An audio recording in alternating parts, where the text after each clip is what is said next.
Well,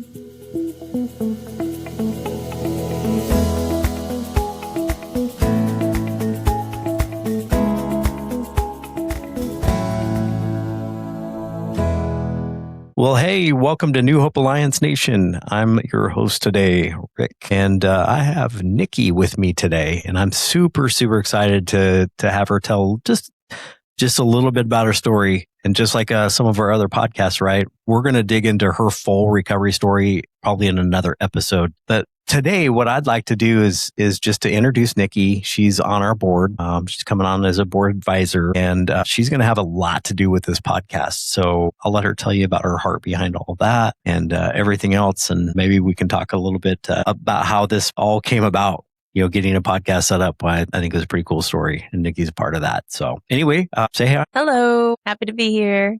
All right. So tell me, you have a great recovery story, right? I've heard her full testimony, and it's pretty amazing. And people are super excited to hear from you and everything that's going on. But tell the audience, what brought you into the doors of recovery and what keeps you coming? Sweet. So I started using drugs and alcohol at a fairly young age, 13, 14. And the progression of the addiction and dependence on substances just continued to grow and grow throughout the years. When I was in my 30s, I was looking back going, I've spent half my life in addiction, and all through that, really wanting to be sober, but not being able to reach it or figure it out. It felt like this puzzle that was missing a lot of support and pieces. I figured out the main piece was Jesus for me. So having relationship with Christ now has really just catapulted me into my recovery. And lately been trying to dive in as much as possible to be sharing my testimony and doing everything I can to really stay vigilant on not losing where I'm at and not forgetting what I've been through. I had dealt with a addiction to marijuana. That was my daily go-to drug of choice, but also addiction to different prescription medications, whether they were mine or not. I was just abusing a lot of pills and drinking. Really anything I could use, I would, know wasn't necessarily in my vocabulary. So yeah, a lot of years just lost in substance use, and self-medicating became the norm. And I was really sick of it. So what brought you to that realization that, hey, I have a problem? I think working in a substance abuse treatment facility definitely helped, because I had ended up working in the treatment industry because I had gotten a DUI. So I think it was probably my DUI was the main disruptor that was costly enough where I was going, okay, I have a habit of this, of, choosing to drink and drive or put myself in other dangerous situations, just regardless of anything else. I wanted to be messed up and under the influence, and I would just, again, do that at any cost. There was just a lot of damage being caused in my life, and I could see that through my physical health, just feeling completely wrecked and noticing a lot of the day after, just feeling like an immense amount of guilt, shame, again, physical pain, and having that desire for what would my life look like if I wasn't this person that these substances make me be. Right. So, I know a lot of addicts that come to, they just hated themselves. That was me. I mean, I didn't come from a substance background of abuse, but I hated the person I had become. Right. And none of us chose that. None of us chose to, that's not what we, woke up next day thinking, hey, I'm going to do this because I want to be like that. Mm-hmm. But it's just, a side effect of what happens. So you came to that realization, obviously DUI. Yeah, that'll definitely, get you cleared up there pretty fast. But, was that your rock bottom? No, definitely not.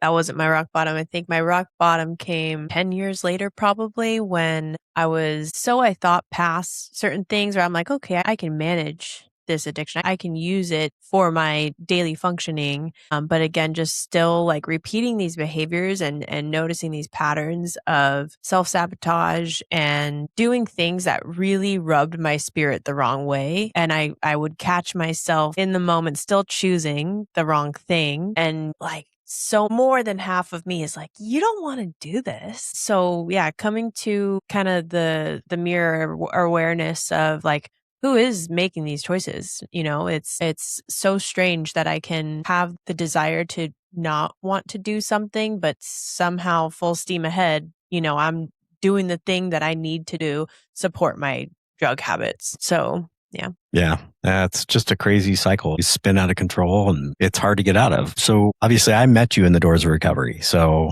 no shocker, the recovery works. Just briefly, because again, I don't want to spoil it for everybody else. I want them to tune into the full time that we're going to spend on that. But what brought you to the recovery rooms? So my brother had passed away, and with Tony's passing, I felt like I was really having to make a choice. So that really was my rock bottom, was losing my brother and trying to deal with grief and pain and addiction that was already really in full swing. So yeah, after trying to self-medicate and getting myself to this place where, I thought that I was doing the best I could, but also feeling the worst I ever had, with the depression really at its all-time low. I'm like crying out to God, where I didn't have a relationship with God, but really asking, like, how can I find some help and some peace in this? Because, just being faced with that like mental battle of just feeling totally depleted and exhausted from really like just the cycles of,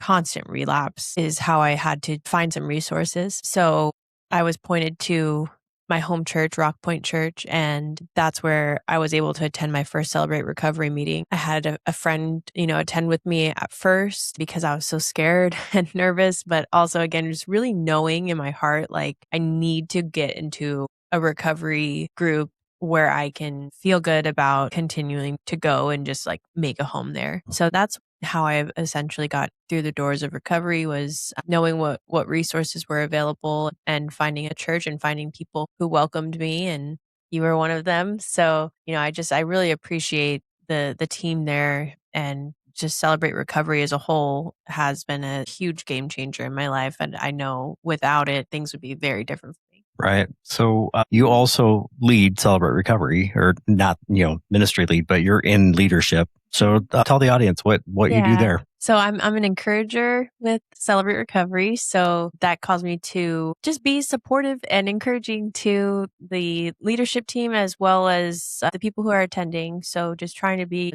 uplifting and welcoming to anyone and everyone. We may be organizing fellowship events, team building events, just recognizing people's wins, and again, being there for folks when they are going through a rough time. I'm co-leading a step study that has actually pretty much completed, where the ladies are down now to just waiting to share their mini-monies. And it's really amazing to see how God works through programs like Celebrate Recovery, step studies, to guide people through their healing journey and in their recovery process. Right. Right. And that's the thing I love about Celebrate Recovery, is that, when we walk in, we've got a team of people that come along with us, and obviously we do the hard work to plug in. I remember coming through the doors and I'm like, I am not opening up. I'm not going to do it. But when I finally opened up, that's when my, real health journey started, and my healing journey began, and nobody judged. I just love that.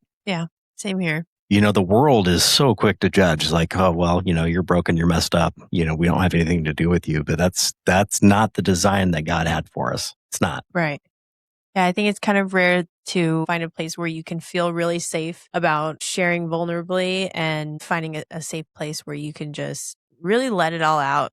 And when I was able to start sharing in the open share groups, I noticed it was kind of a slow process where I was becoming a little less shy. And as I did that with letting my walls down, I kind of found what I needed to express. And then by letting that out, I started growing more and more. And I'm just really grateful for the community there. Right. And I'll speak to the audience here. If you've never been part of a Celebrate Recovery meeting, I've been to AAs and all that, where, you're there for an hour and 4 people speak because they dominate the discussion. And it's set up at Celebrate Recovery where everybody gets an opportunity to share what's on their heart, what's on their mind. And I just love that, because obviously we're sharing 3 to 5 minutes of the time, but the rest of that hour we're listening. And that's how I learned, is by learning from others, whether it was recovery group or not. But I remember my first step study. I'm like, man, I'm here with a bunch of alcoholics, and I didn't struggle with alcohol, but what am I going to learn from these guys? And I was so amazed what I got out of that. It was so Me cool. too. Yeah, I just love that.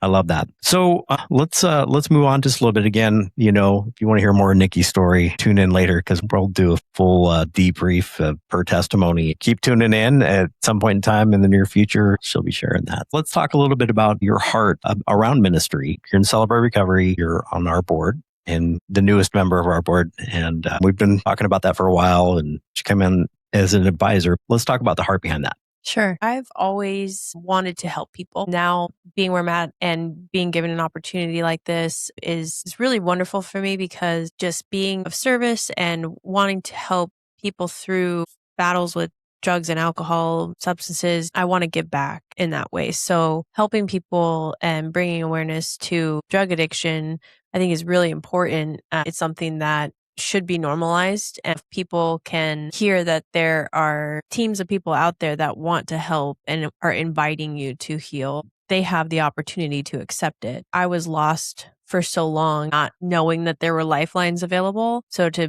be a person that can help extend that is very important to me, to pour out the compassion that I have for people, for addicts that are still suffering. I want to be able to share that as opposed to sitting around going, I wish I could help. I want to be able to be proactive and do something. To be involved with New Hope Alliance is a really awesome opportunity and blessing. And I'm excited to see really how I can help.